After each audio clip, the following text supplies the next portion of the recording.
فقط قال سبحانه وتعالى قل لا أسألكم عليه أجرا إلا المودة في القربى صلوات پڑھے محمد وعلى محمد.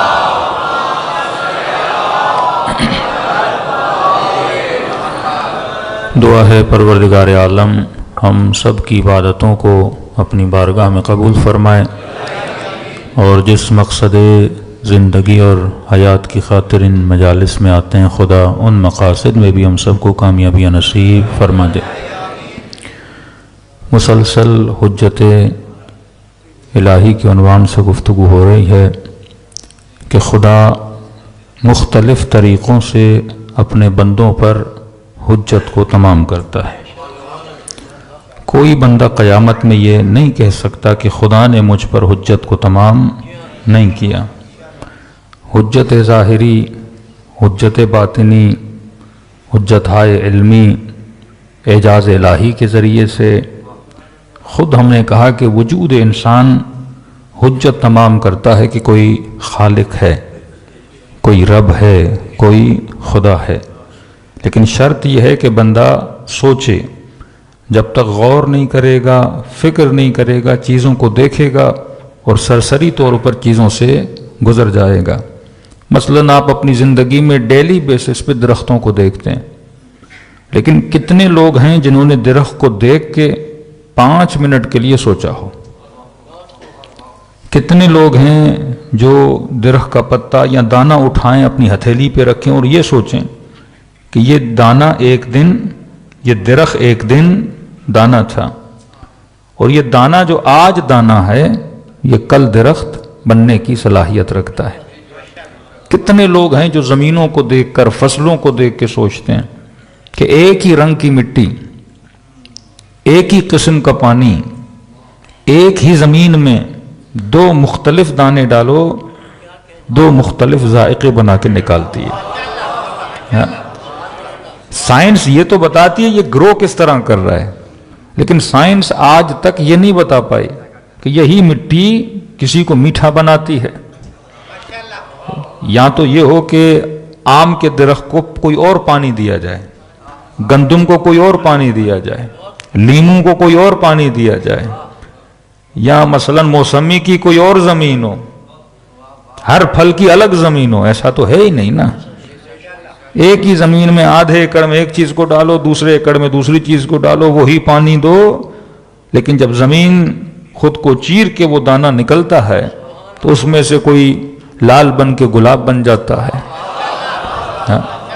کوئی پیلے رنگ کا پھول بن کے نکلتا ہے. وہی زمین سے کوئی کھٹاس بن کے نکل رہا ہے، کوئی مٹھاس بن کے نکل رہا ہے. تو سائنس پروسیس کو بتاتی ہے لیکن یہ نہیں بتاتی کہ یہ میٹھا کیسے بن رہا ہے، یہ کھٹا کیسے بن رہا ہے. یہ نہیں بتاتی کہ مثلاً اس کی شکل و صورت ایسی کیوں بن رہی ہے. وہ پروسیس کو دیکھ سکتی ہے لیکن اس کی حکمت کو کبھی آپ کے سامنے بیان نہیں کر سکتی. یہی ہے کہ اولو الالباب کے لیے ہم نے زمین میں کیا رکھی ہیں؟ نشانیاں رکھی ہیں. یہ چھوٹے سے چھوٹا درخت بھی آپ کے اوپر حجت کو تمام کر رہا ہے. کل قیامت کے دن یہ مت کہنا کوئی خدا نہیں تھا، اگر نہیں تھا تو ان سب کو بنا کون رہا تھا.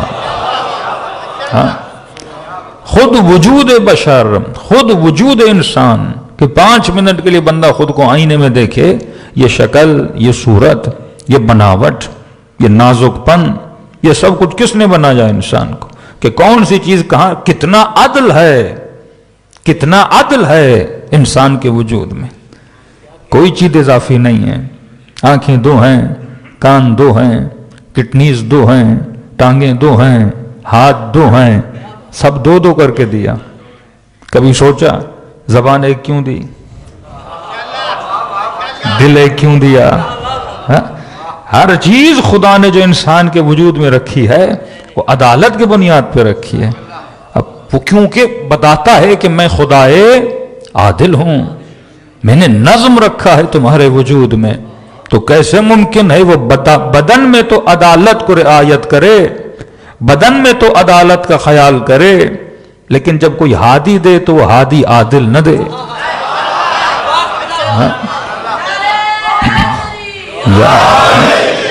یہ نظم ہے، یہ ضبط ہے. کیسے ممکن ہے پروردگار عالم لوگوں کو کنفیوژن میں رکھے، جبکہ بدن کے اعتبار سے انسان کو کنفیوز نہ رکھا، کھانے پینے کے اعتبار سے انسان کو کنفیوز نہ رکھا، پورا کائنات جو خدا نے بنائی ہے ایک نظم کے تحت بنائی ہے۔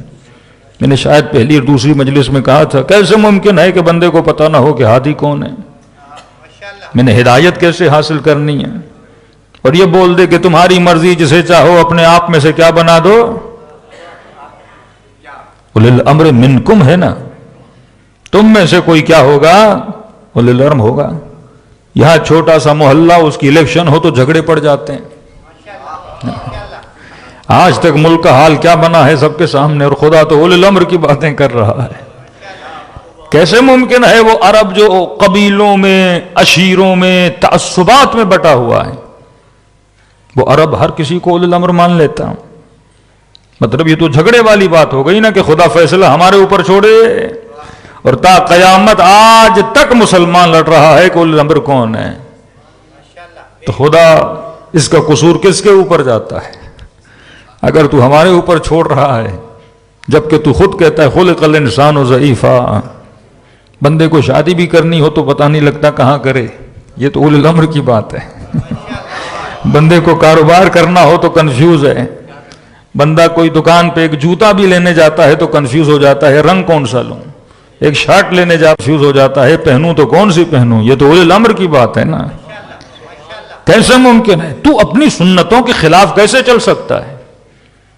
آدم کو تو نے چنا، نوح کو تو نے چنا، شیش کو تو نے چنا، ابراہیم کو تو نے چنا، اسحاق کو تو نے چنا، یعقوب کو تو نے چنا، 1,01,000 کم 24,000 نبیوں کو چن رہا ہے۔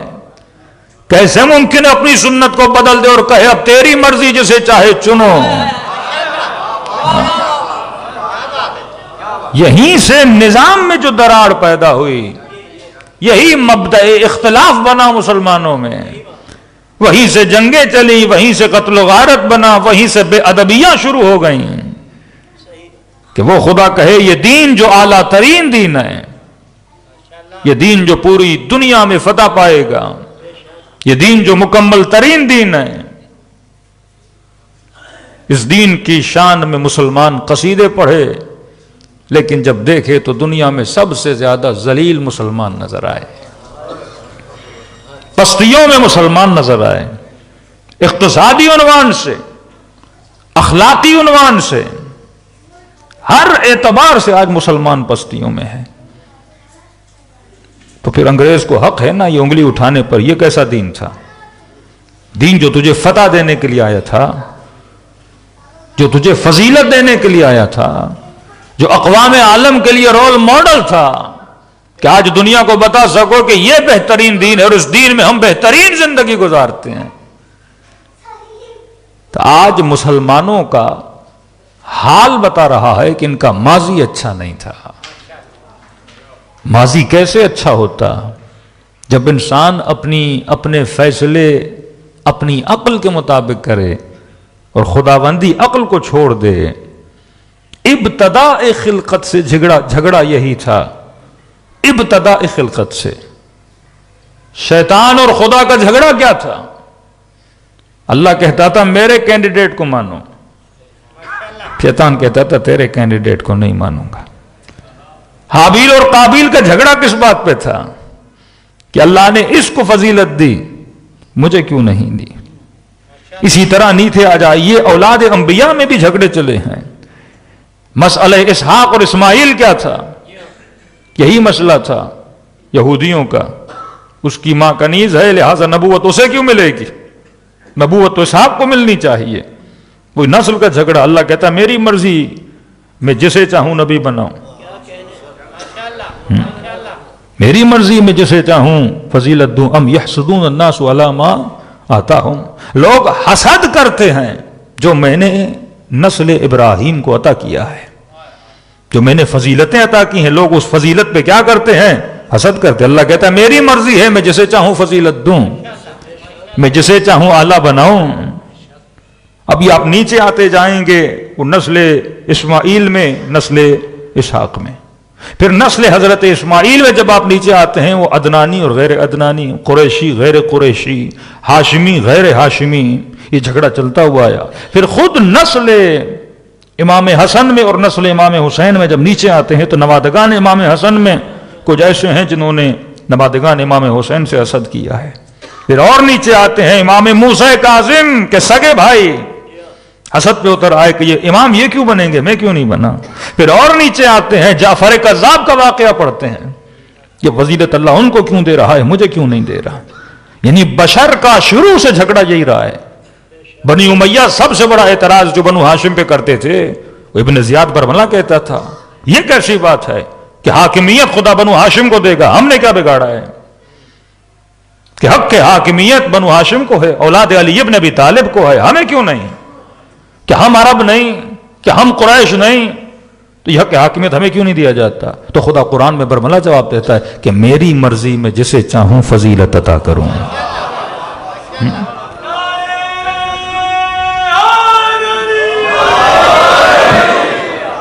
میری مرضی ہے، میں جسے چاہوں ولایت عطا کروں. تجھے بادشاہت لگتی ہے، تجھے نسل پرستی لگتی ہے، تجھے جو لگتا ہے لگتا رہے، میری مرضی ہے. ہاں میں نے جسے یہ مقام عطا کیا ہے اگر اس میں کوئی کمی ہے تو تم اعتراض کر سکتے ہو. اگر میں علی کو مقام ولایت دے رہا ہوں، تجھے علی کا علم کم لگ رہا ہے تو اعتراض کر سکتے ہو، علی کی حکمت کم لگ رہی ہے تو اعتراض کر سکتے ہو، علی کی شجاعت کم لگ رہی ہے تو اعتراض کر سکتے ہو. ہاں میں نے علی کو ولایت دی ہے، اگر تیرے پاس علی سے بہتر ہے تو کینڈیڈیٹ لا کر دکھا.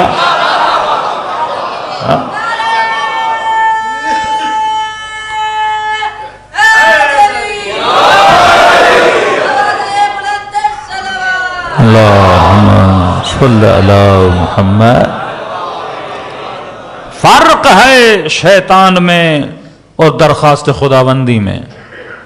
شیطان تقابل کرنے لگا کہ اسے مٹی سے بنایا، مجھے آگ سے بنایا، وہ اپنی طرف سے فضیلتیں بنانے لگا. اللہ نے کہا مٹی بھی میری مخلوق ہے، آگ بھی میری مخلوق ہے. یہ کیسے تو بول سکتا ہے کہ آگ مٹی سے افضل ہے؟ ملائکوں نے کہا خدا اسے سجدہ کیوں کریں؟ وَعَلَّمَ آدَمَ الْأَسْمَاءَ كُلَّهَا، ہم نے آدم کو سارے اسماء کا علم دے دیا. اب ملائکوں کو کہا کہ پوچھو جو آدم سے پوچھنا ہے. جب علم آدم کو دیکھا تو سب سجدہ ریز ہو گئے. دلیل بھی دے رہا ہے میں نے اسے فضیلت دی ہے تو کس کی بنیاد پہ؟ علم کی بنیاد پہ دی ہے. آدم ملائکۃ اللہ کا استاد بنا کہ کہا کہ آدم انہیں سکھاؤ جو اسماء میں نے تجھے بتائے ہیں. قالوا لا علم لنا الا ما علمتنا، خدا ہمارے پاس تو اتنا ہی علم ہے جو تو نے ہمیں عطا کیا ہے. جب انہوں نے علم آدم کو دیکھا تو آدم کے سامنے جھک گئے. تو پہلی بنیاد خلیفت اللہ کی یہ ہوتی ہے کہ خلیفت اللہ علم میں زیادہ ہوتا ہے. خلیفت اللہ کے بعد علم زیادہ ہوتا ہے، اتنا علم کہ ملائکۃ اللہ سے بھی زیادہ علم ہے. تو جب یہ حجت تمام کرے گا کس کے ذریعے سے؟ علم کے ذریعے سے. آدم نے ملائکوں پہ حجت کو تمام کیا علم کے ذریعے سے. اب آدم کے بعد جتنے خلیفت اللہ زمین میں آئیں گے وہ بندوں پر حجت کو تمام کریں گے کس کے ذریعے سے؟ علم کے ذریعے سے. کسی نے عرب میں یہ دعویٰ نہیں کیا جو علی ابن ابی طالب نے کیا کہ سلونی سلونی قبل ان تفقدونی.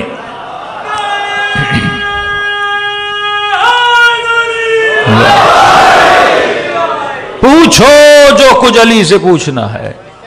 کس کے لیے رسول نے کہا کہ انا مدینۃ العلم وعلی بابھا، میں شہر علم ہوں، دروازہ کون ہے؟ علی ابن ابی طالب ہے. وقت کا حاکم ہے لیکن جب مشکل پڑتی ہے تو مشکل کشا کے پاس جاتا ہے. وہ دور جناب ابا بکر کا ہو یا جناب عمر کا ہو، دونوں ادوار میں جب مشکل پڑی، کوئی بھی علمی ایک مسئلہ نہیں جا کے کتب کو کھولیے. مثلا ایک مثال کے طور پہ ذکر کر رہا ہوں، ایک خاتون تھی، اس کو بدکاری میں پکڑا گیا.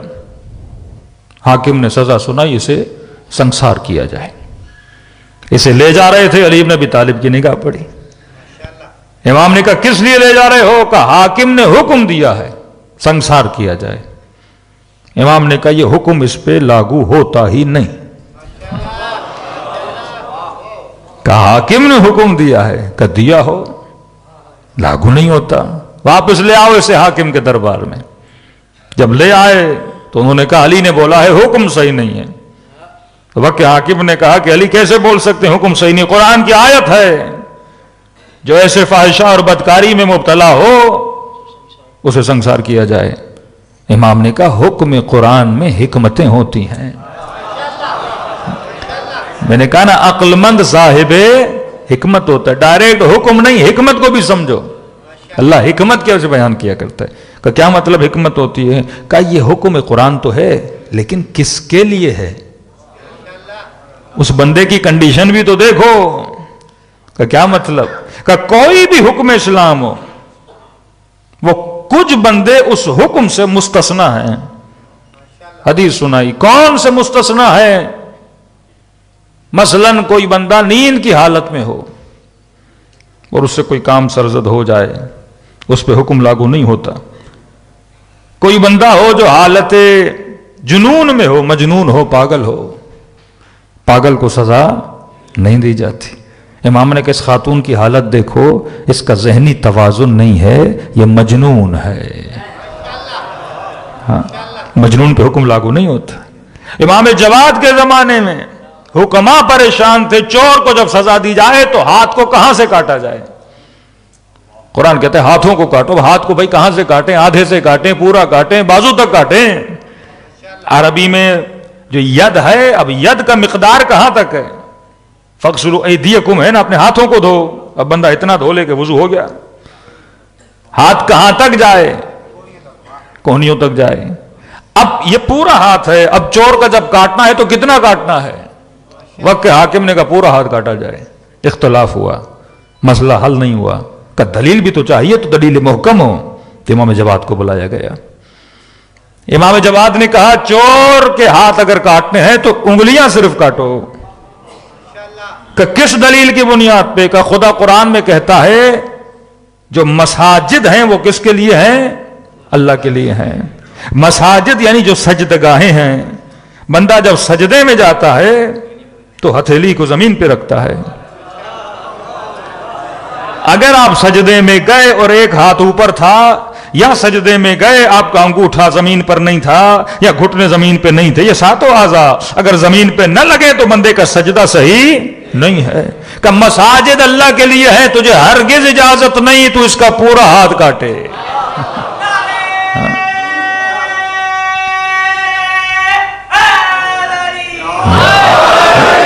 تجھے اجازت ہے صرف اس کی کیا کاٹے؟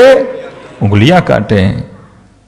تو خلیفت اللہ اگر بنا قرآن کے مطابق، وہ کس بنیاد پہ بنتا تھا؟ علم کی بنیاد پہ بنتا تھا۔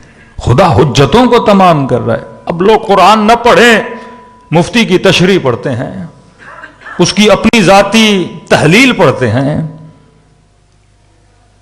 ہاں، قرآن کی بعض جگہ ہیں محکم آیتیں ہر کسی کو سمجھ میں آتی ہیں، متشابہ آیت ہیں، اس میں بھی اللہ کیا کہتا ہے؟ فَاسْأَلُوا أَهْلَ الذِّكْرِ إِن كُنتُمْ لَا تَعْلَمُونَ۔ اگر تجھے پتہ نہیں اس سے پوچھو جو اس ذکر کا کیا ہے؟ اہل ہے۔ إِنَّهُ لَقُرْآنٌ كَرِيمٌ فِي كِتَابٍ مَكْنُونٍ۔ یہ قرآن کریم ہے اور یہ کس میں ہے؟ کتاب مکنون میں ہے۔ لا یمسہ الا المطہرون۔ اس کتاب مکنون کو کوئی مس نہیں کر سکتا سوائے مطہرون کے۔ اللہ ہنٹ دے رہا ہے۔ اب مسلمان کا کام ہے ڈھونڈے کہ مطہرون کون ہے۔ اب مفتی بول لے گا مطہرون وہ ہیں جو وضو کر کے قرآن پڑھیں، تو آؤ وضو کر کے اور قرآن کھولو، سمجھ میں آئے گا۔ ایک بندہ الف بے نہیں پڑھا، پہلے تو جا کے الف بے کا پارا پڑھے، تو قرآن تو بغیر الف بے کے پڑھا نہیں جاتا، بات تو وضو کی ہے ہی نہیں۔ اور کہ نہیں میں وضو کر کے آؤں گا اور قرآن پڑھوں گا اور ایسے ہی آ جائے گا۔ کہ یہ کتاب مکنون جو ہے، کبھی امام مبین کہتا ہے، کبھی کتاب مکنون کہتا ہے، اسے کوئی مس نہیں کر سکتا کتاب مکنون کو۔ جو اس کی حقیقت والی تفسیر ہے وہ تجھے کون بتائے گا؟ وہ بتائیں گے جو لا یمسہ الا المطہرون ہے۔ کون ہے لا یمسہ الا المطہرون؟ تو خود اشارہ کیا انما یرید اللہ لَيُذْهِبَ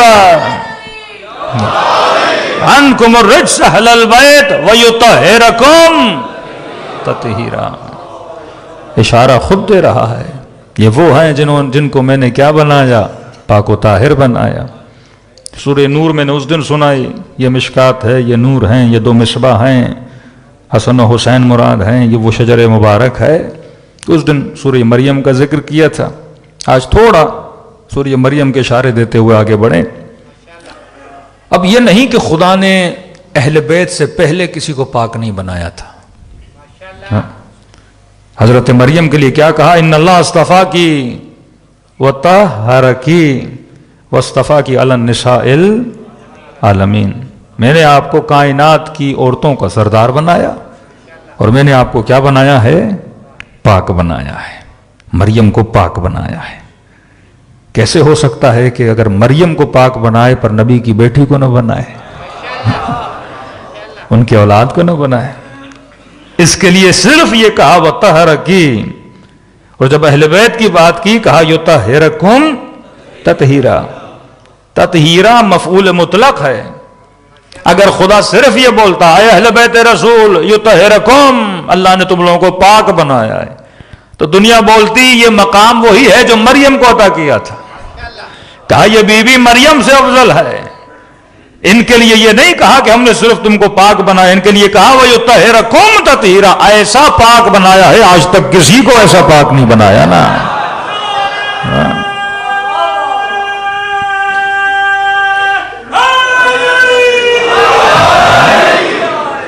یطہرکم تطہیرا ہے، یعنی تم میں سے ترک اولا بھی کوئی نہیں کر سکتا۔ یہ مقام ہم نے تم اہل بیت کو کیا کیا ہے؟ عطا کیا ہے۔ میں نے کہا سورہ مریم کی جو مریم ہے وہ امت مصطفیٰ کی فاطمہ ہے۔ سورہ مریم کے جو زکریا ہیں وہ ہماری امت کے محمد ہیں۔ سورہ مریم میں جو حضرت یحییٰ ہیں وہ اس امت کے حسین ہیں۔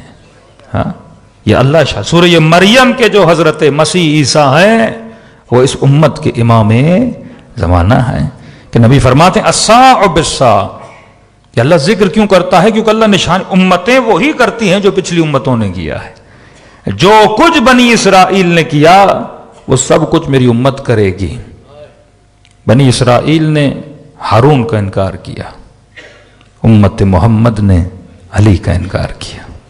عجیب ہے، نبوت کا سلسلہ آیا موسیٰ تک، موسیٰ کے بعد نبوت کا سلسلہ چلا نہیں۔ اولاد موسیٰ میں نبوت نہیں ہے، پھر نبوت کس سے چلی؟ اولاد ہارون سے چلی۔ یہاں نبوت کا سلسلہ حضرت رسول پہ ختم ہوا، امامت کا سلسلہ کس سے شروع ہوا؟ ہارون سے شروع ہوا۔ ہارون کے 12 جانشین ہیں۔ یعنی یہ کہوں حضرت موسیٰ کا پہلا جانشین کون ہے؟ ہارون ہے۔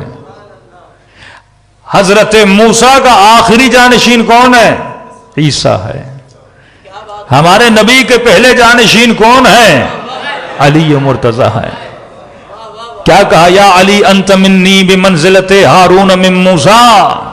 اے علی تم اس طرح ہو جیسے موسیٰ کے لیے ہارون تھا۔ الا انہ لا نبی بعدی، بس فرق یہ ہے میرے بعد کوئی نبی نہیں، لیکن تو ایسے ہی ہے جیسے موسیٰ کے لیے ہارون تھا۔ امت موسیٰ کا پہلا جانشین ہارون ہے۔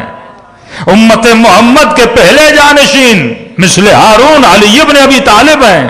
امت موسیٰ کا آخری جانشین عیسیٰ ہے جو آج بھی زندہ ہے، پردہ غیب میں موجود ہے۔ امت محمد کا آخری جانشین امام زمانہ جو آج بھی زندہ ہے اور پردہ غیب میں موجود ہے۔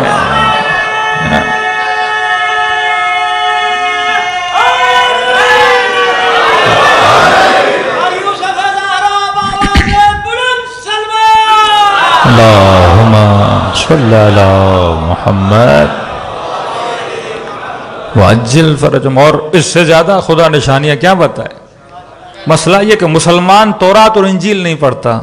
قرآن کی کئی چیزیں سمجھنے کے لیے تورات پڑھنا ضروری ہے۔ مثلا امام حسین کو زیتون کہا۔ انبیاء ما قبل میں بھی اللہ یہ مثالیں دیتا ہے یہ مثال، کیونکہ مدینے میں یہودی بھی رہتے تھے، کئی آیت خدا اشارتاً بیان کرتا تھا تاکہ یہودیوں کے لیے کیا رہے، نشانیاں رہیں۔ تورات اور انجیل میں بھی خدا ایسی قسمیں کھاتا ہے۔ اس درخت کا بہت پرانا ربط ہے درخت زیتون کا۔ اب جب چیزوں کو پڑھیں گے، جب سلسلے روایات کو اور سلسلے تاریخ انبیاء کو انسان پڑھے گا تو قرآن سے فضیلتیں نکھر کر باہر آ جائیں گی۔ اب تاریخ یہود کو پڑھیے، کہتے ہیں ہارون کو اللہ نے 3 بیٹے دیے تھے، ایک کا نام شبر تھا، ایک کا نام شبیر تھا، ایک کا نام مشبر تھا۔ یہ تینوں جو نام ہیں نا، شبر، شبیر، مشبر، یہ عبری زبان کے نام ہیں، عربی نام نہیں ہے۔ اور کہتے ہیں ایگزیکٹلی جب آپ شبر کا ترجمہ عربی میں کرتے ہیں تو حسن بنتا ہے، شبیر کا ترجمہ عربی میں کرتے ہیں تو حسین بنتا ہے، مشبر کا ترجمہ عربی میں کرتے ہیں تو محسن بنتا ہے۔ اور کیا نشانیاں دے کہ خدا کہتا ہے حبیب ہم نے تمہارا ذکر کتب بنی اسرائیل میں کیا ہے، توریت میں ہم نے تمہارا ذکر کیا ہے، اور توریت میں نبی کا نام ہے فارقلید، لفظ آیا ہے باقاعدہ۔ اور عجیب بات یہ، فارقلید کا ترجمہ جب عربی میں کیا جاتا ہے تو احمد بنتا ہے۔ اس سے زیادہ اور خدا نشانیاں کیا بتائے، ہر صورت میں بندوں کو نشانیاں دے رہا ہے۔ میں نے کہا جتنے اعتراضات امام زمانہ پر ہیں سورہ مریم سے آپ اس کا جواب نکال سکتے ہو۔ ایک اعتراض یہ مثلا بچپن میں کیسے امامت ملتی ہے؟ اللہ کہتا ہے دیکھو عیسیٰ کی گود میں، مریم کی گود میں عیسیٰ ہے۔ یا تو قرآن کو مانتا ہے یا نہیں مانتا، یا اعجاز الہی کو ماننے والا ہے یا نہیں ماننے والا۔ اس کی مرضی وہ 40 سال میں نبوت کے اعلان کے لیے بولے، اس کی مرضی وہ گہوارے میں نبوت کے اعلان کے لیے بولے۔ وہ جب چاہے اپنے ولی کو ولایت عطا کرتا ہے۔ عیسیٰ ماں کی گود میں کلام کر رہے ہیں، اور آپ کو برملا ملتا ہے بالاخص امام زمانہ کے لیے 3 سال کی ایج ہے امام زمانہ کی، 3 سال۔ قم سے جاتے تھے اصحاب جب امام حسن عسکری سے ملنے، وجوہات لے کر جاتے تھے، وجوہات شرعیہ۔ اب امام نے ایسے ایسے مسائل کو حل کیا، ہم نے صرف ایک مسئلہ بتایا تھا تو کراچی میں FIR کٹ گئی تھی۔ وہ ایگزیکٹ امام زمانہ کا کلام تھا کہ یہ جو مناظرے ہوتے تھے لوگوں میں، امام اس کے برملا جوابات دیتے تھے۔ یہی سورہ مریم میں جو حروف مقطعہ ہیں، کاف، ہا، یا، عین، صاد، ہاں، اس کی تفسیر ہمیں اگر ملتی ہے تو امام زمانہ سے ملتی ہے۔ ہاں، یہ ایک روایت ہے کہ یہ لوگ جب جاتے ہیں امام حسن عسکری کے پاس، کہتے ہیں مولا یہ حروف مقطعہ کا مطلب کیا ہے؟ کہتے ہیں 3 سال کا بچہ بیٹھا تھا، اس نے ہمیں بتایا۔ اب یہ جاتے تھے تو تعارف نہیں ہوتا تھا یہ بچہ کون ہے، کہتے ہم جاتے تھے، کچھ گئے، اس ٹائم امام کی عمر 5 سال تھی۔ وہ جو مسئلہ میں نے کراچی میں بیان کیا تو وہ 5 سال کی عمر تھی امام کی۔ منافقین کے بارے میں امام نے ایک جملہ کہا تھا، یہ جب گئے تو امام کی عمر 3 سال تھی۔ اب کہتے ہمیں پتہ نہیں تھا، ایک مرتبہ جاتے تھے یہ بچہ امام کی گود میں تشریف فرما ہوتا تھا، جب 5 سال کی عمر تھی۔ کہتے ہم وجوہات شرعی لے کر گئے، اب قم سے کسی بوڑھی نے، کسی جوان نے، کسی بندے نے، بھائی امام کو جا کر خمس دینا، کہتے جا کے سامنے رکھے تو امام نے اس بچے کو اشارہ کیا کہ وجوہات شرعیہ کو جا کے ان سے دریافت کرو۔ کہتے بچہ آہستہ آہستہ آگے آیا، اس نے کچھ تھیلیاں الگ کی، کچھ تھیلیاں الگ کی، کہ یہ ہم رکھ لیتے ہیں، یہ جا کر فلاں فلاں بندے کو واپس دینا۔ اور ایک گٹھڑی اٹھائی کہ اس بڑھیا کا ہماری طرف سے شکریہ بھی ادا کرنا۔ کچھ پیسے واپس دیے کہ یہ ہم نہیں لیتے کیونکہ حرام کی کمائی کا خمس ہمارے کام کا نہیں ہے، کہ سوال کرنے کی ضرورت نہیں پڑتی تھی، یہ بچہ سوال کو سمجھ جاتا تھا۔ یہی سوال تھا کاف، ہا، یا، عین، صاد۔ کہا کہ کاف سے مراد کربلا ہے، ہا سے مراد ہلاکت العطرہ ہے، عطرت کو مارا جائے گا، یا سے مراد یزید ہے، عین سے مراد عطش ہے، صاد سے مراد صبر زینب ہے۔ یہ روایت آپ کی امام زمانہ سے۔ تو بچپن میں نبوت یا بچپن میں امامت اللہ کا کام ہے جسے چاہے جب کیا کرے، اطاعت اپنا ادا کرے، یہ مقام عطا کرے۔ قرآن فہمی جب تک ہمارے اندر نہیں آئے گی۔ دو طریقے ہیں ایام فاطمیہ میں۔ ہم جو سب سے بڑی غلطی کرتے ہیں، اس ممبر سے دشمنان اہل بیت کا ذکر کرتے ہیں۔ میری نظر میں وہ اس قابل بھی نہیں ان کا ذکر کیا جائے۔ اس سے کیا ہوتا ہے، دشمن کو اہمیت مل جاتی ہے۔ آج ایسے ایسے خبثاء کو اہمیت مل گئی ہے کہ آپ پریشان، معاشرہ پریشان ہے، ان کے آپس میں لڑائیاں شروع ہو گئی ہیں۔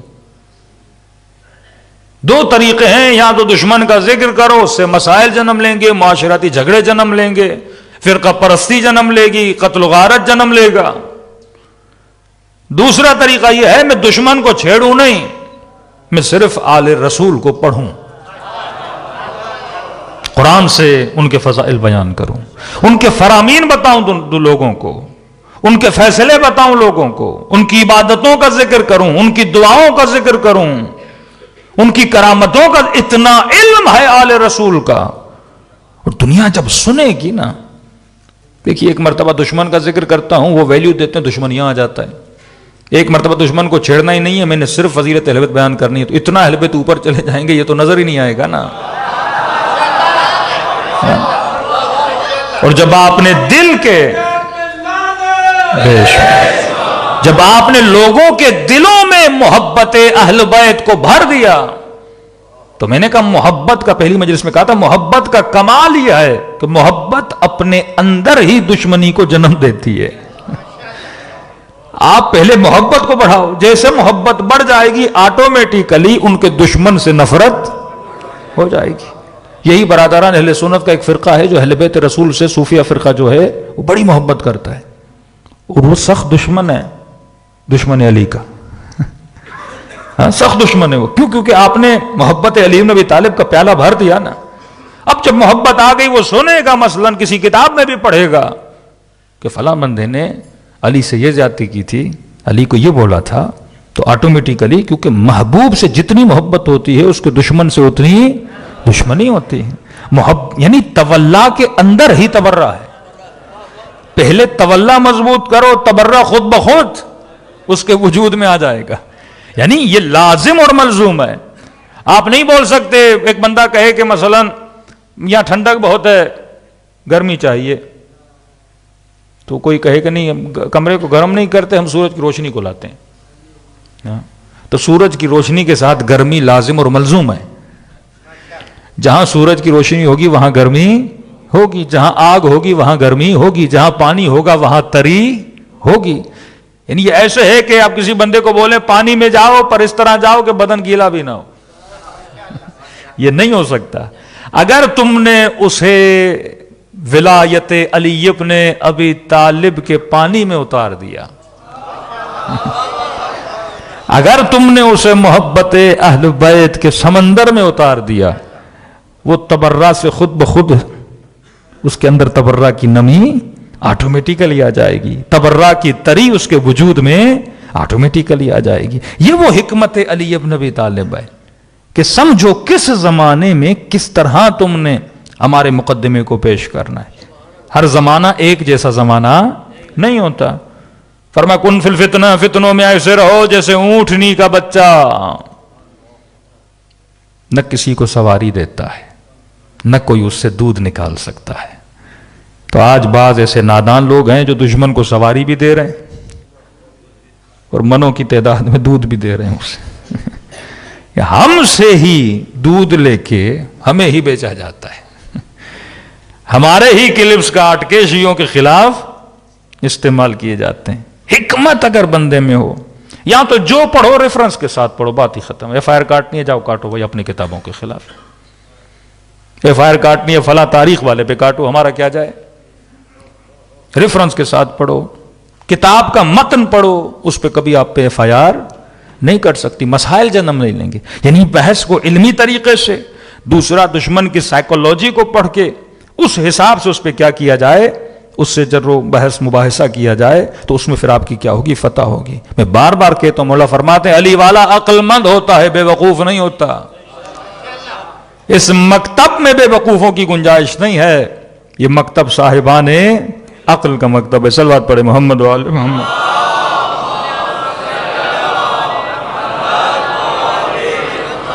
وعجل فرجهم، آج کیونکہ وقت کی کمی ہے، کل یا سورہ یہ انسان آپ واقعاً دیکھیں گے، حاکم حسقانی نے 27 طرق سے یہ بیان کیا کہ یہ جو خیرات کی یہ علی نے کی، حسن نے کی، حسین نے کی اور سیدہ فاطمہ نے کی، جس کی فضیلت میں اللہ نے یہ آیت نازل کی وَيُطْعِمُونَ الطَّعَامَ عَلَىٰ حُبِّهِ مِسْكِينًا وَيَتِيمًا وَأَسِيرًا۔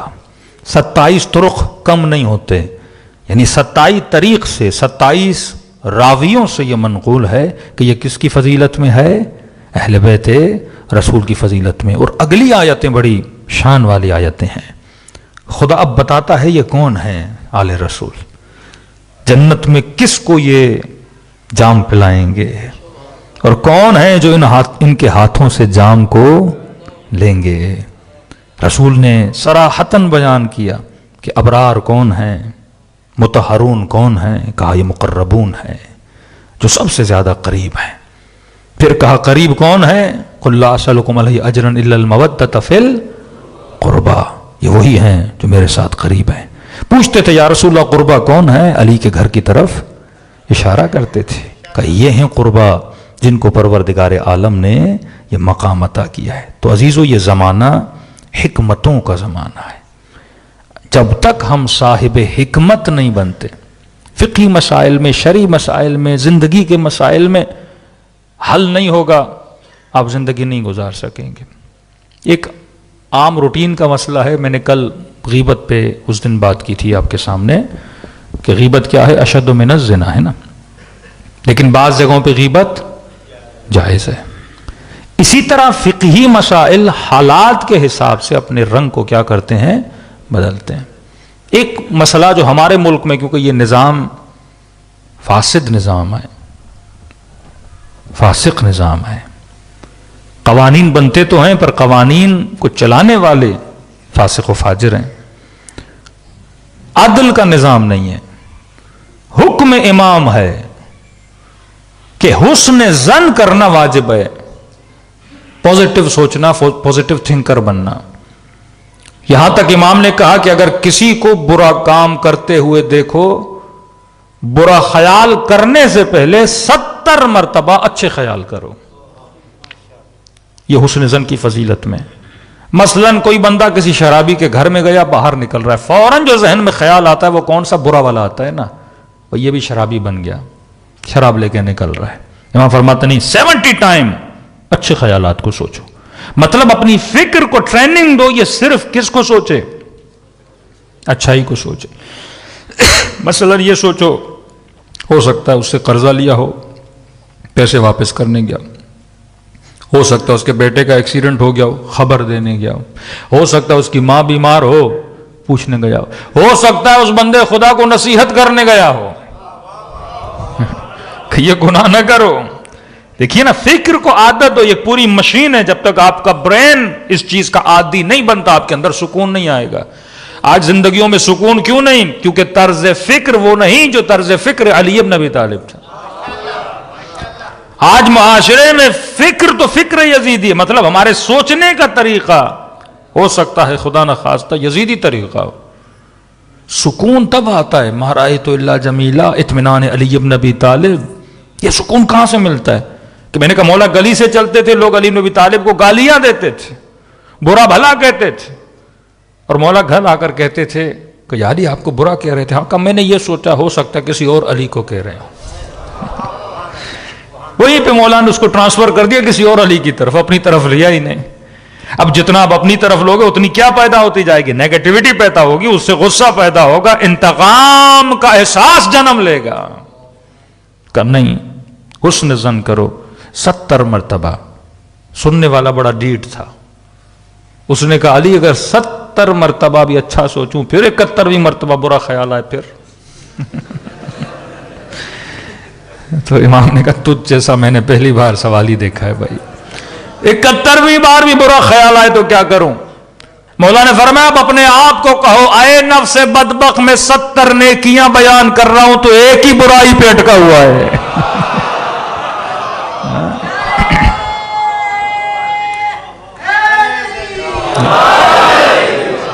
ایسے معلم، ایسے ٹیچر کون سے اور کس مکتب میں آپ کو ملیں گے؟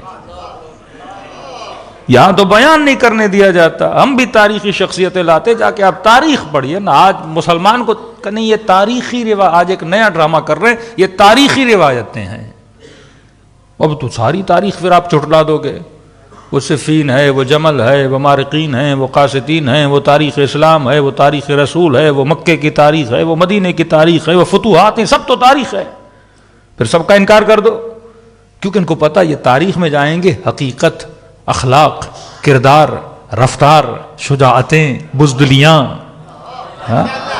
سب تاریخ میں کیا ہو جاتی ہیں؟ آیا ہو جاتی ہیں. ٹائم ہی نہیں نا. مسلمان کو اتنا بزی کر دو کہ یہ اپنی کتابیں بھی نہ پڑھے، تاریخ بھی نہ پڑھے، ہدایت کیسے ملے گی؟ اسلاب اور ارحام اور گزشتگان کی تاریخیں ہیں جو انسان کو کیا دیتی ہیں؟ ہدایتیں دیتی ہیں. امام نے کہا عجیب ہو، 70 نیکیاں پھر بھی تو ایک ہی برائی پہ اٹکا ہوا ہے. اب ایک اصول بنا کہ ہمیشہ کیا کرو؟ حسن ظن کرو. ایک اخلاقی پوائنٹ ہے. لیکن سنو میرے مولا کیا فرماتے، کہا کہ کہاں پہ حسن ظن کرنا ہے؟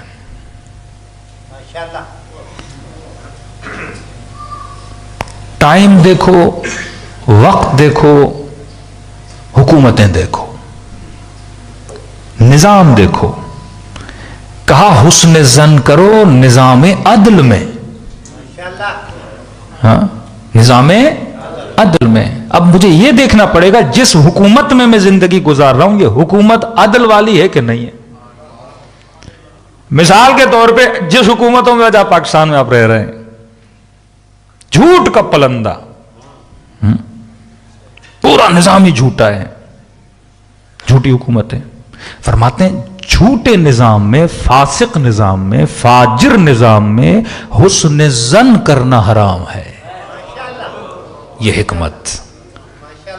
مثلاً آپ کسی ایسی کنٹری میں رہ رہے ہیں جس کا نظام بڑا مضبوط ہے، جوڈیشلی سسٹم مضبوط ہے، نظام مضبوط ہے، اس نظام میں کوئی جھوٹ نہیں بولتا. وزیر کا جھوٹ پکڑا جائے فوراً کیا کرتا ہے؟ ریزائن کر دیتا ہے. نظام کفر کا ہے پر اس میں عدل ہے. اب وہاں پہ کوئی بولتا ہے کہ مثلاً یہ چیز آپ، یہ کام آپ کا کل ہو جائے گا یا آپ کا پرسوں کر دیں گے یا آپ کو کوئی وعدہ دیتا ہے، تو حسن ظن کرو، کیونکہ نظام کس کا ہے؟ عدل کا ہے. کوئی جھوٹ نہیں بولتا اس نظام میں. لیکن اب پاکستانی نظام میں آ کے بندہ بولے میں حسن ظن کروں گا، تباہ ہو جاؤ گے. یہاں بولے بھی نا آپ کا کام ہو جائے گا، پہلے سوء ظن کرو. جھوٹا ہے یہ. کہیں ٹوپی تو نہیں پہنا رہا مجھے. یہ نظام ہی ایسا ہے، نظام جور ہے، نظام فضل. یہاں پہ حسن ظن نہیں کرنا. یہاں رات ایک بات ہوتی ہے، صبح ایک اور بات ہوتی ہے. ہاں، اپنی اسمبلیاں دیکھیے، اپنے نیک ایم پی ایم این اے دیکھیے، عادل و صالح وزیر دیکھیے. صبح پارٹی سے وعدہ کرتے ہیں، رات کروڑوں میں بک جاتے ہیں. تو یہاں کوئی حسن ظن کرے گا؟ ایم پی اے بول جائے نہیں کل آپ کو ہم آپ کو ہی ووٹ دیں گے، کہیں مولا علی نے کہا حسن ظن کرو. اس پہ حسن ظن کرنا ہی نہیں ہے. یہ صبح سے شام تک سوء ظن کرنے کے لائق ہے. اس ملک میں نہ وزیروں پہ نہ کسی بھی حاکم کی بات پہ آپ نے حسن ظن ہی نہیں کرنا یہاں پہ، کیونکہ نظام فاسق ہے، نظام فاجر ہے، سوء ظن ہے. اب ایک بہت بڑا ایشو جو ہماری سوسائٹی کا ہے، ایک تو مسئلہ یہ مولوی صرف حکم بیان کرتے ہیں، حکمت بیان نہیں کرتے. بیچارے لوگ پھنس جاتے ہیں، زندگیاں لوگوں کی تباہ ہو جاتی ہیں. جس طرح میں نے آپ کو ڈر کی مثال دی تھی نا، مولا فرماتا جس چیز سے ڈرو اس میں کود جاؤ. وقت کم ہے آج کیونکہ آپ کے بعد ستری وٹ میں مجلس ہوتی، بیچارے وہاں 9:30 کا ٹائم ہے. کل میں 8 بجے آیا تو سارے لوگ باہر بیٹھے تھے. آج مجبوراً پھر میں اسی ٹائم پہ آیا جس ٹائم پہ آپ آتے ہیں. تو یہ قوم، میں نے کہا حسن ظن میں نے آج نہیں کیا میں نے سوء ظن کیا. میں نے کہا یہ ٹائم پہ آنے والے نہیں ہیں. نظام ایسا ہے نا، تو آپ کو اس حساب سے چلنا پڑتا ہے. مختصر کر کے بیان کروں کیونکہ یہ مبتلا بہ مسئلہ ہے. یہاں کوئی کام نہیں ہوتا اگر رشوت نہ دی جائے. یہ ایک فقہی مسئلہ ہے. ہر قوم، ہر بندہ، ہر جوان اس میں مبتلا ہے. اب آ کے مولوی صاحب نے حدیث پڑھ دیا راشی والمرتشی کلاہما فی النار، رشوت دینے والا رشوت لینے والا دونوں جہنمی ہیں۔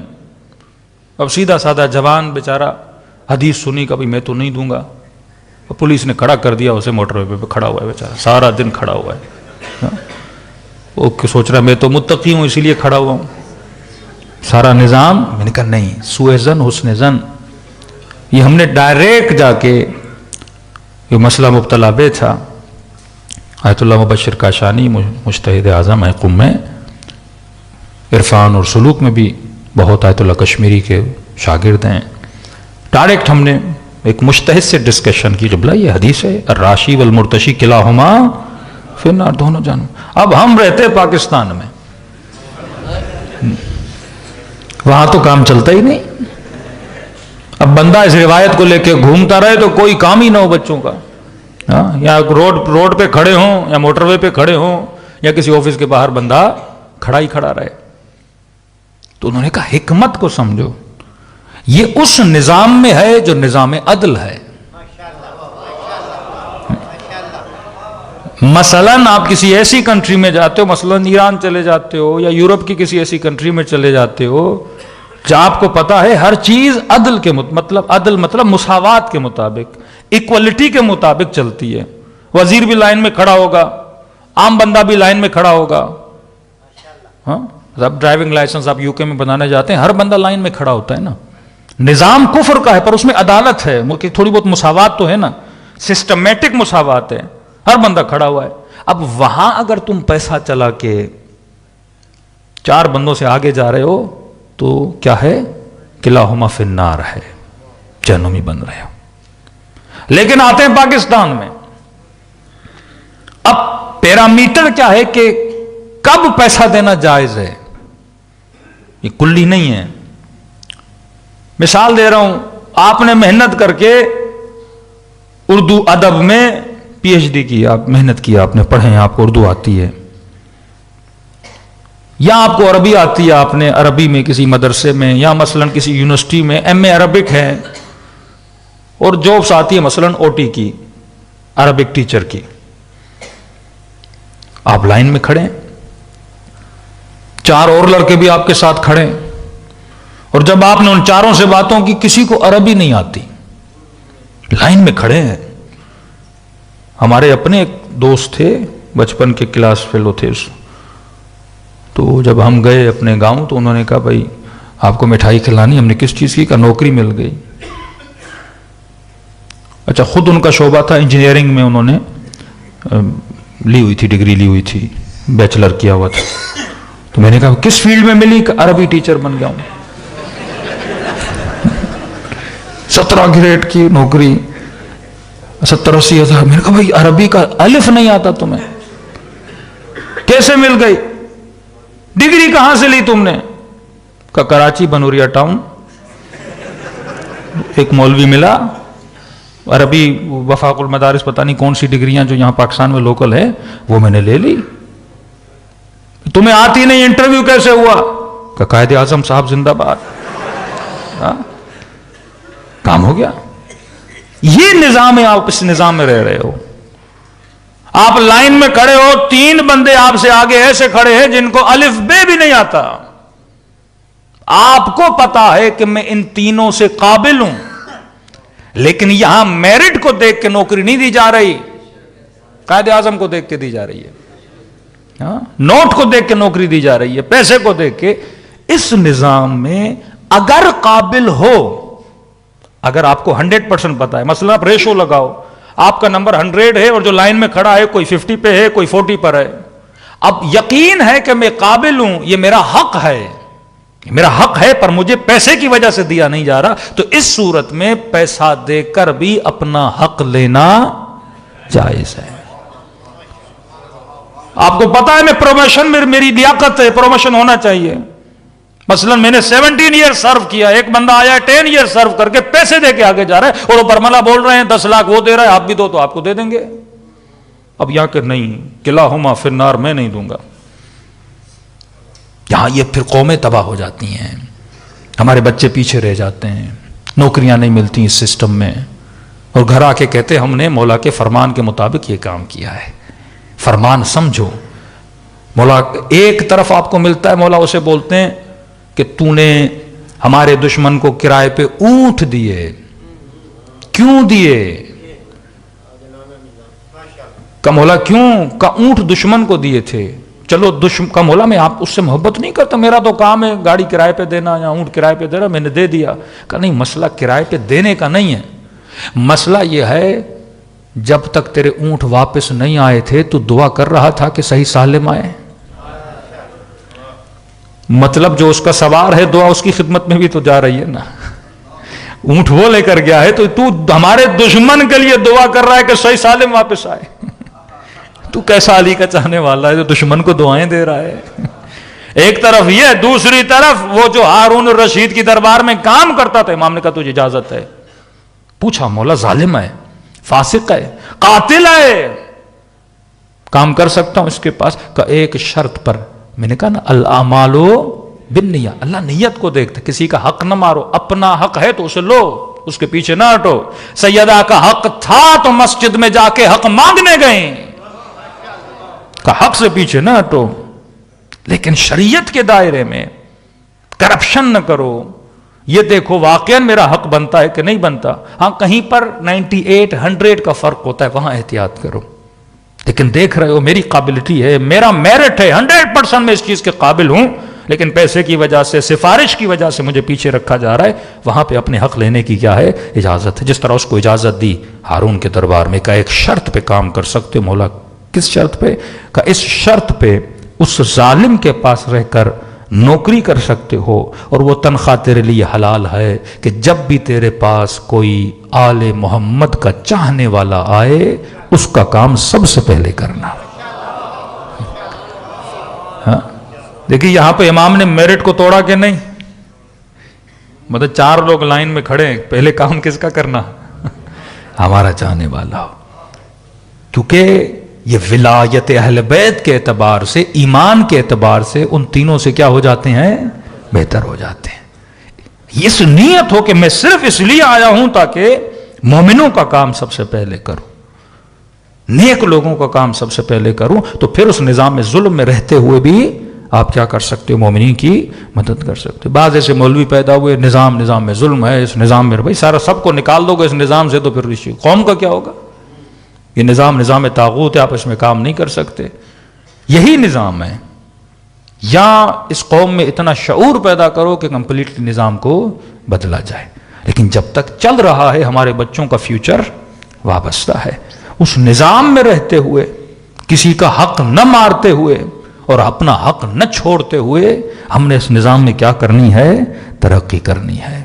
ہاں اگر کمیشن کی بچوں کو تیاری کرواؤ، کسی کو ڈی ایس پی بناؤ، کسی کو ایس پی بناؤ، اس نظام میں جا کے پھر عدالت علی کو کیا کرو؟ نافذ کرو. کہ فرمائشیو کونوا لنا زینا ولا تکونوا لنا شینا، ہمارے لیے باعث زینت بننا. مطلب علی کا چاہنے والا کسی بازار سے گزرے نا تو لوگوں کی انگلیوں پر ہو کہ بھائی کسی کی دکان سے اگر مال لینا ہے تو اس کی دکان سے لینا، یہ بندہ عادل ہے. شرافت زد عام ہو، تمہاری تقوی لوگوں کی زبانوں پر ہو، تمہارا حیا لوگوں کی زبانوں پر ہو.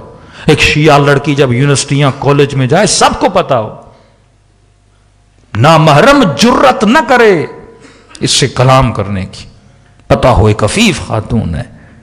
ہر لڑکی تو بات کر سکتی ہے لیکن یہ لڑکی بات نہیں کرتی. ایک شیعہ جوان جب کہیں پر جائے، یعنی لوگوں کی زبانوں پر تیرا نام ہو، شریعت کے اعتبار سے، دین کے اعتبار سے، صداقت کے اعتبار سے، سخاوت کے اعتبار سے، کردار کے اعتبار سے، رفتار کے اعتبار سے. مولا فرماتے پھر علی کے لیے باعث زینت بنو گے. لوگ بولیں جب علی کا شیعہ ایسا ہے تو اس کا مولا علی کیسا ہوگا. تجھے دیکھ کر ہماری ڈیفرنٹ بنو نا. آج مسئلہ کیا، صرف نام سے پتا چلتا ہے بندہ شیعہ ہے، ایک کام سے پتا چلے نا بندہ شیعہ ہے. ہاں واقعاً ایسا ہے کہ نہیں ہے؟ نام بھائی آپ کا نام کیا ہے؟ غلام علی. ہم کہتے ہیں بھائی مومن ہے. آپ کا نام کیا ہے؟ پتہ نہیں کوئی اور نام ہوگا، کہیں گے نہیں تھوڑا اپنا نہیں لگ رہا، دوسری سائڈ والا لگ رہا ہے. نام سے کیوں پتا چلے؟ کام سے پتا چلے نا. اس کے کاروبار کے طریقے سے پتا چلے نا. نام میں ہم سب فرقوں میں بٹ جاتے ہیں پر کام میں ہم سب ایک جیسے ہیں. نام ہوگا تو ہاں یہ شیعہ ہے، نام ہوگا یہ بریلوی ہے، نام ہوگا یہ وہابی ہے، نام ہوگا یہ کرسچن ہے، نام ہوگا یہ ہندو ہے. لیکن جب ایک مارکیٹ میں دکانوں میں لوگوں کی لین دین دیکھتے ہیں نا سب ایک جیسے، اس میں تو پتہ ہی نہیں لگتا مسلمان کون ہے اور کافر کون ہے. ہر چیز ہمارے کاروبار میں کیا ہو جاتی ہے؟ جائز ہو جاتی ہے. مولا فرماتے ہیں نہیں، کام سے پتا چلے بندہ علی والا ہے، کردار سے پتا چلے، نگاہوں سے پتا چلے، زبان کی صداقت سے پتا چلے. زینن لنا، ہمارے لیے باعث سے زینت بنو. اگلا جملہ بڑے تکلیف کا جملہ ہے، ولا تکون لنا شینا. تکون ہے مطلب ایسے لوگ ہیں. جب مولا خدشہ ظاہر کر رہے ہیں نا علی کے لیے باعث سے ذلت نہ بننا. بندے کا بیٹا نیک ہو نا، چار بندوں کے سامنے فخریہ بولتا ہے یہ میرا بیٹا ہے، یہ ڈاکٹر صاحب، یہ انجینئر صاحب، یہ باادب، یہ بااخلاق، میرا بیٹا ہے. لیکن اگر اولاد ناخلف ہو نا، فاسق ہو، فاجر ہو، اپنی بھی ہو نا، بندہ بتاتے ہوئے گھبراتا ہے، منہ پھیر دیتا ہے، خاموش ہو جاتا ہے. کل کسی کو پتا نہ چلے یہ میرا بیٹا ہے. مولا فرماتے ہیں علی کے لیے باعث سے ذلت نہ بننا. قیامت کے دن جب لایا جائے علی کو شرمندہ نہ کرنا. علی منابر من نور، سلمان بن کے آنا کہ علی بتائے خدا کو کہ یہ تھا میرا شیعہ. یزید کن پہ فخر کرے گا؟ ابن سعد پہ، شمر پہ. خود بھی ذلیل ہوا اور قیامت میں اس کی فوج نے بھی اسے کیا کیا؟ ذلیل کیا. لیکن جب حسین ابن علی آئیں گے حبیب ابن مظاہر کو لے کر، علی اکبر جیسے بیٹے کو لے کر، زینب جیسی بہن کو لے کر، ہاں سیدہ آئیں گی نا فخریہ طور پہ. حالانکہ عباس بیوی کا بیٹا نہیں ہے، لیکن روایات پہ ملتا ہے محشر میں کہیں گی ولدی عباس، میرا بیٹا عباس. اتنا قریب ہو جاتے ہیں کہ کہتے سلمان و منا اہل البیت، ہم میں سے ہے. یہ جنات عدن، جنت عدن میں وہی جائیں گے نبی، امام، شہید. اس جنت میں عام بندہ نہیں جا سکتا کتنا بھی نیک ہو. لیکن جن کے لیے بولا نا منا اہل البیت، وہ جنت عدن میں جاتے ہیں. وہاں پر بھی تو بندہ، جیسے آپ تصور کریں مشہد میں حرم امام رضا، آدمی کوشش کرتا ہے میرا گھر کہاں ہو، اگر لینا بھی ہو حرم کے قریب ہو. وہاں پر بھی یہی ہے، ایک محلہ ہوگا جہاں پہ صرف انبیاء، اولیاء اور شہداء رہیں گے نا. اب ان کے اطراف میں بندہ چاہے گا خدا جنت میں جگہ بھی دی ہے لیکن علی کے گھر کے قریب دے نا. ہاں یہ مقامات تب ملتے ہیں جب یہ نیت ہو کہ میں پوری زندگی ایسے گزاروں تاکہ اہل بیت کے لیے باعث زینت. تب معاشروں میں انقلاب آتا ہے. آج واللہ وہ کردار، وہ رفتار نہیں ہے. آج 10 لڑکیاں کسی کلاس میں پڑھتی ہیں تو پتہ ہی نہیں لگتا شیعہ کون ہے، غیر شیعہ کون ہے. آج حجاب سے پتہ نہیں لگتا واقعاً سیدہ زینب کی ماننے والی کون ہے. آج جوانوں کی غیرت بتائے کہ علوی غیرت ہوتی ہے، بچیوں میں حیاء زینب نظر آئے. آج سب سے بڑی سازش جو دشمن کر رہا ہے وہ آپ کی جوانوں کی غیرت کو لوٹ رہا ہے اور خواتین کے حیا کو چوری کر رہا ہے. یہ وہ زمانہ ہے کہ فرماتے ہیں آخری زمانے میں ایمان کو بچانا ایسے ہے جیسے اندھیری رات میں کالے پتھر پر ایک چونٹی کو چلتا ہوا دیکھے اور بندہ ڈھونڈے. آگ کے انگارے کو ہاتھ پہ رکھے. مشکل ہے واقعاً، میڈیا کا زمانہ، سوشل میڈیا کا زمانہ. شکر خدا بجا لائے کہ اللہ نے مجلس حسین نصیب کیا ہے، جہاں سے یہ تھوڑا بہت ہدایت کا نور اور غفلتیں ان مجالس سے دور ہوتی ہیں. دلوں کو کربلا لے کر چلیں. سلام کریں نزوات مقدسہ پہ کہ جنہوں نے دین خدا کے لیے اپنا سب کچھ قربان کیا. السلام علی الحسین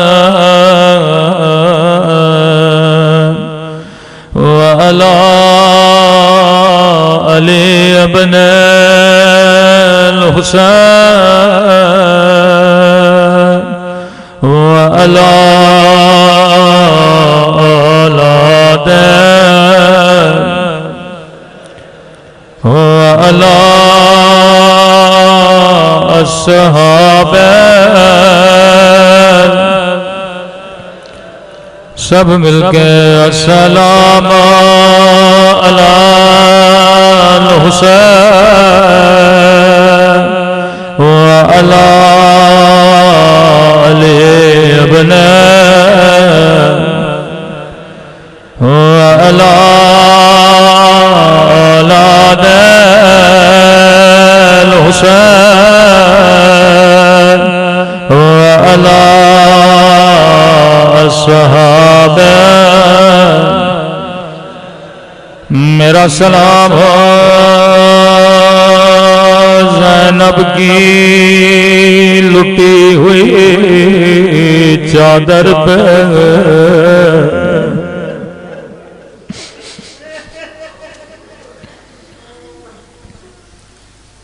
یہ سلام میرے نہیں حجت خدا امام زمانہ کے سلام ہے۔ آج وقت کم ہے، مختصر مولا کے چاند پانچ سلام سن لیجئے۔ یہ جملے کسی ذاکر کے نہیں، فرزند زہرا امام زمانہ کے ہیں۔ فرمایا ہے میرے جد پہ رونے والوں، تو پانی روتا ہے، تیرا امام زمانہ خون روتا ہے۔ آئے میرے جد پہ رونے والوں، تو سن کے برداشت نہیں کرتا، لیکن میں نے اپنی آنکھوں سے یہ منظر دیکھے، تو سال میں چند مہینے روتا ہے، لیکن فرمایا ہر روز نماز عصر کے بعد خدا مجھے میرے دادا کا خون بھرا کرتا دکھاتا ہے۔ بدلت دموع دماغ، آئے میرے دادا میں آسموں کے بدلے آپ پہ خون روتا ہوں۔ سنیں گے اپنے جد پہ کیسے سلام کرتے۔ فرمایا میرا سلام زخمی کلائیوں پہ جنہیں پس گردان باندھ گیا تھا۔ کربلا میں بڑی مصیبتیں آئیں، لیکن ان تمام مصائب میں امام نے زخمی کلائیوں کو یاد کیا۔ میں نے کہا تھا واللہ اگر مدینے میں علی کے ہاتھوں میں رسیاں نہ باندھی جاتی، کبھی کربلا میں زینب کے ہاتھوں میں رسیاں نہ باندھی جاتی۔ میرا سلام ان زخمی کلائیوں پہ جنہیں پسے گردان باندھا گیا تھا۔ میں نے بڑا سوچا امام زمانہ نے اس مصیبت کو یاد کیوں کیا۔ بی بی زینب کو تازی آنے لگے، ظالم نے نوکے نیزہ سے بی بی زینب کو مارا، پیاس برداشت کی، بھوک برداشت کی، لیکن امام نے وہ مصیبتیں یاد نہ کی، بلکہ کہا میرا سلام ان کلائیوں پہ جنہیں پسے گردن باندھ گیا۔ جب میں نے کربلا کی یہ روایت پڑھی، مجھے امام کا جملہ سمجھ میں آیا۔ راوی کہتا ہے 11 محرم کو زینب ایسے گری جیسے عباس گرے تھے۔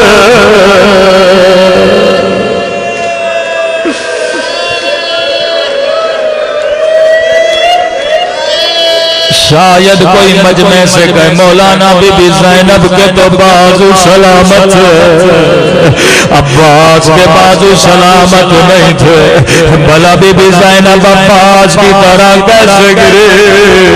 میں نے کہا جواب میں نہیں دوں گا۔ امام زمانہ فرماتا ہے میرا سلام میری پھوپھیوں پہ جن کے ہاتھوں کو ان کی گردنوں سے وہ بگڑ،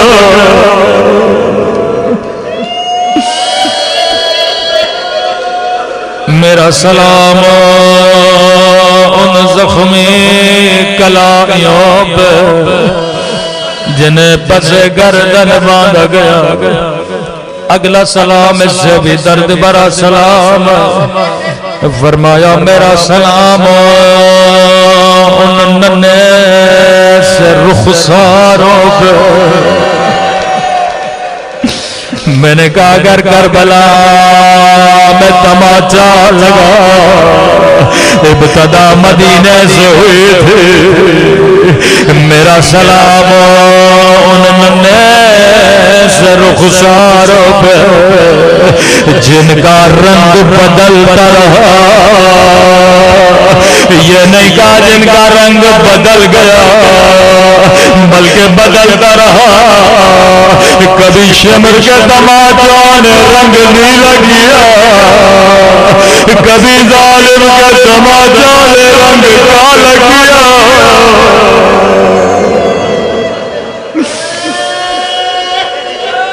میرا سلام ان زخمی کلائیوں پہ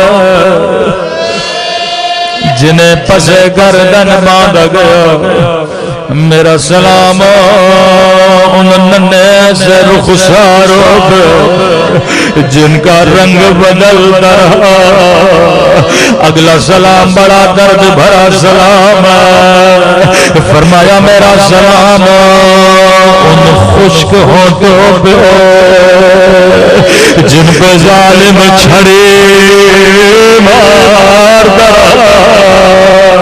میں کہوں گا امام زمانہ آپ کو وہ ہوٹ یاد ہے؟ مولا ایک سلام میں بھی کرنا چاہوں گا، میرا سلام ان ننھی سی آنکھوں پہ جو یہ منظر دیکھ رہے تھے۔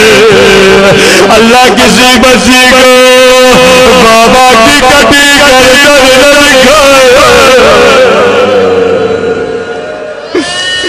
اللہ کسی بچی کو بابا کے زخمی ہوٹ نہ دکھائے۔ اللہ لعنت اللہ علی القوم الظالمین۔